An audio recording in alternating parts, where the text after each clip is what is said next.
Es war noch ein anderes Learning in meinen Augen drin, was uns auch im Gedächtnis geblieben ist, weil wir das vor ein paar Wochen auch mal wieder angesprochen hatten. Die Fed hat in der Not ein Instrument kreiert oder aus dem Aus dem Hut Werkzeugschrank gezaubert. aus dem Hut gezaubert, das klingt viel schöner, dass sie quasi auf diese Krise reagieren konnte, weil sie die Papiere damals einfach dann gesagt haben, okay, Banken, ihr könnt ihr habt euch da mit der Zinslaufzeit und Verbindlichkeiten irgendwie ein bisschen verhoben.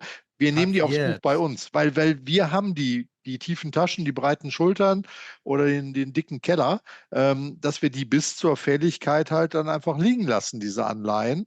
Auch wenn andere dachten, sie können das wie Tagesgeld behandeln, dann nimmt es an der Stelle die Notenbank. Und das war für mich ein Beweis, dass die in der Not schnell, kreativ und vor allen Dingen wirksam reagieren können.